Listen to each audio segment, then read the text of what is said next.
दोस्तों आप सभी ने तो अक्षय कुमार की मूवी केसरी 2 का ट्रेलर तो देखा ही होगा, जिसमें जलियांवाला हत्याकांड के बारे में दिखाया गया है, जिसमें अंग्रेजों ने बड़ी ही बेरहमी से खड़ी भीड़ पर 10 मिनट तक लगातार 1650 राउंड गोलियां चलाई, जिसमें औरतें और मासूम बच्चों सहित करीब 1500 से भी ज्यादा लोगों की जाने गई। तो चलिए आज की इस वीडियो में हम ये जानते हैं कि आखिर अंग्रेजों ने खड़ी इस भीड़ पर गोलियां क्यों चलाई और इतने सारे लोग इस जगह पर क्या कर रहे थे। इसके साथ ही इस घटनाक्रम के मुख्य आरोपी जनरल डायर को कोर्ट ने क्यों छोड़ दिया और उस समय हमारे इन क्रांतिकारियों ने क्यों कुछ नहीं किया। साथ ही इस जनरल डायर को ब्रिटेन में लायन की उपाधि क्यों दी गई और ये सरदार उधम सिंह कौन थे, जिन्होंने इस घटना के 21 साल बाद यानी कि 1940 में जनरल डायर को उनके घर यानी कि ब्रिटेन में घुसकर कैसे मारा। तो चलिए आज की इस वीडियो में हम जानते हैं ये सभी छोटी बड़ी जानकारियाँ, वो भी पूरे विस्तार से। लेकिन हाँ, यदि आपको ये जानकारी थोड़ी सी भी पसंद आए तो प्लीज इसे लाइक जरूर कीजिए। तो चलिए शुरू करते हैं।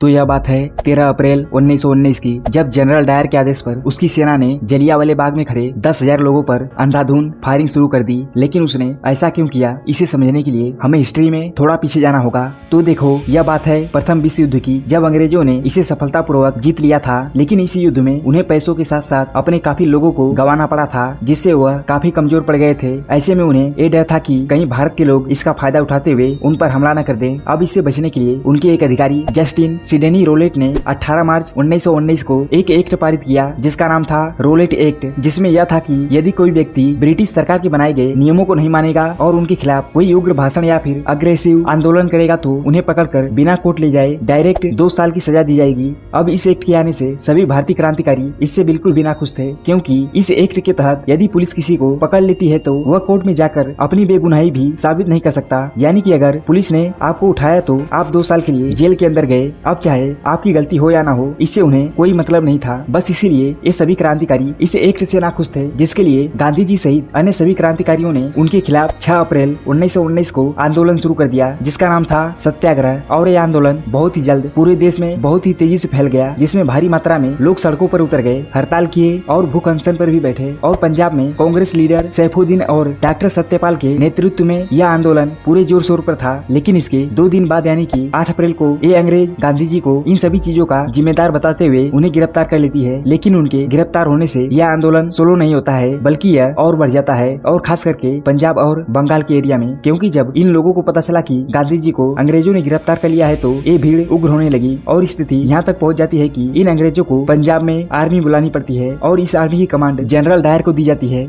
अब जनरल डायर ने इसके अगले ही दिन यानी कि 9 अप्रैल 1919 को पंजाब में इस आंदोलन को लीड कर रहे कांग्रेस लीडर सैफुद्दीन और डॉक्टर सत्यपाल को बातचीत करने के लिए बुलाया। लेकिन उनसे बातचीत करने की बजाय उन्हें जेल में डाल दिया। अब जैसे यह बात लोगों को पता चली तो वह और भी ज्यादा भड़क गए और इन अंग्रेजों के खिलाफ इस आंदोलन को और तेज कर दिया। इसके साथ ही इसके कुछ ही दिनों बाद यानी कि 13 अप्रैल 1919 को सिखों का एक बहुत ही बड़ा त्योहार बैसाखी था, जिसमें लोगों ने फैसला किया कि उस दिन मेला लगने वाला है, जिससे वहाँ पर बहुत सारे लोग इकट्ठा होंगे, जिससे हम सभी एक साथ मिलकर जलियांवाले बाग में अंग्रेजों के खिलाफ आंदोलन करेंगे। लेकिन ये बात किसी तरह से जनरल डायर को पता चल जाती है और वह पूरे पंजाब में पब्लिक गैदरिंग को बैन कर देता है। यानी कि पंजाब में कहीं पर भी 5 से ज्यादा लोग एक साथ इकट्ठा नहीं हो सकते। अब उस समय कोई सोशल मीडिया तो था नहीं कि ये बातें इतने कम समय में लोगों तक पहुंच सके, जिससे हुआ है कि बैसाखी के दिन 13 अप्रैल 1919 को करीब 10,000 से ज्यादा लोग जलियांवाले बाग में इकट्ठा हुए और उनमें से कुछ लोग सैफुद्दीन और डॉक्टर सत्यपाल के समर्थन में आंदोलन और नारेबाजी करने लगे कि उन्हें छोड़ दिया जाए। लेकिन तभी जनरल डायर अपने 50 से भी ज्यादा सैनिकों के साथ वहां पर पहुंचता है और सामने गेट पर ही खड़ा हो जाता है और बिना कुछ सोचे समझे उन पर गोलियां चलाने का आदेश दे देता है। अब इस अचानक से हुए हमले से वहाँ पर मौजूद लोग यहाँ से कहीं भाग भी नहीं पाते, क्योंकि इस बाग की बनावट ही कुछ इस तरह से थी कि उसमें अंदर और बाहर जाने का सिर्फ एक ही रास्ता था और उस गेट पर जनरल डायर ही खड़ा था। अब जनरल डायर और उसके लोगों ने करीब 10 मिनट तक लगातार 1650 राउंड गोलियां चलाई, जिससे लोग इससे बचने के लिए पास ही के एक कुएं में कूदने लगे, जिससे सिर्फ उस कुएं से ही 120 से ज्यादा लोगों की लाशों को निकाला गया। इसके साथ ही इस हमले में बूढ़े, बच्चे और महिलाओं सहित करीब 1500 से भी ज्यादा लोगों की जाने गई और 1000 1000 से भी ज्यादा लोग इस हमले में घायल हुए। यह घटना सच में उस समय लोगों को पूरे अंदर तक झकझोर कर रख दिया था, जिसके बाद लोगों के रिएक्शन आने लगे। इस हत्याकांड से लोग सड़कों पर उतर गए और ब्रिटिश शासन के खिलाफ नारेबाजी करने लगे। साथ ही रविंद्रनाथ टैगोर ने अंग्रेजों द्वारा दी गई अपनी नाइटहुड की उपाधि को त्याग दिया। देश के बड़े बड़े नेता और क्रांतिकारी अंग्रेजों के खिलाफ अपने आंदोलन को तेज कर दिया। और इस घटना के पश्चात गांधी जी ने कहा कि प्लासी के युद्ध ने अंग्रेजों की सत्ता को भारत में मौजूद किया था, लेकिन यह घटना उन्हें भारत से उखाड़ फेंकेगी। अब क्रांतिकारी और लोगों के इस अग्रेसिव अंदाज को देखते हुए अंग्रेजों ने एक कमेटी बनाई जिसका नाम हंटर कमीशन रखा, जो इस घटना की जांच करने वाली थी। और इसमें 5 ब्रिटिश और 3 इंडियन अधिकारियों को रखा गया।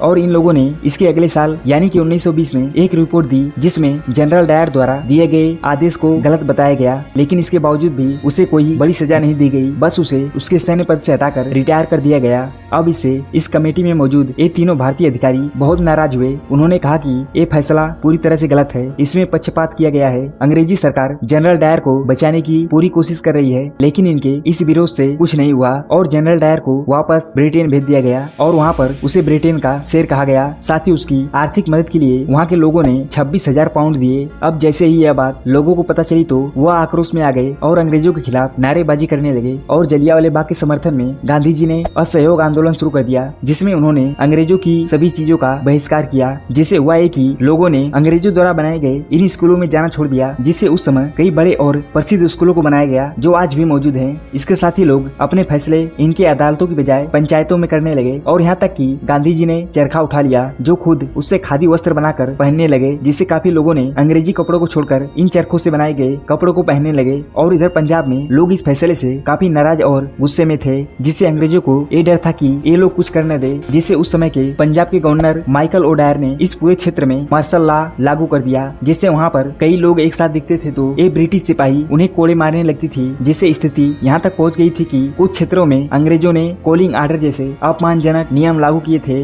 जिसमें लोगों को सड़कों पर रेंगने के लिए मजबूर किया जाता था।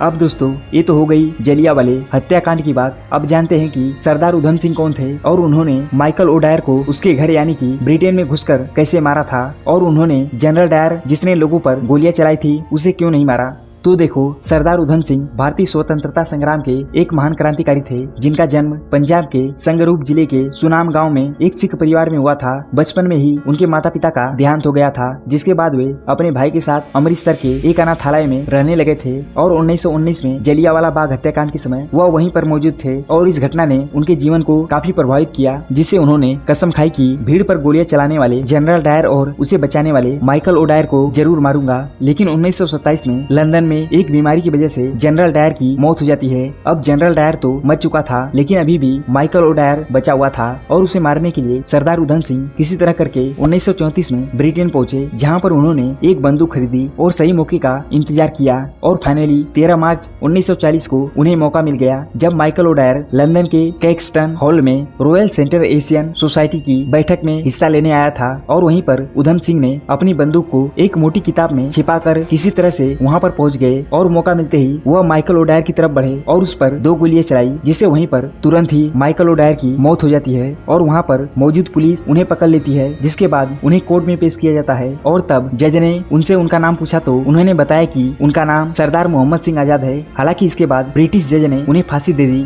तो दोस्तों, यह थी जलियांवाला हत्याकांड की पूरी जानकारी। आशा करता हूँ कि आपको यह जानकारी जरूर पसंद आई होगी। अगर आपको यह जानकारी थोड़ी सी भी पसंद आई हो तो प्लीज इसे लाइक करके सब्सक्राइब जरूर कीजिए, ताकि आपको इस तरह की और भी जानकारी आगे देखने को मिलती रहे।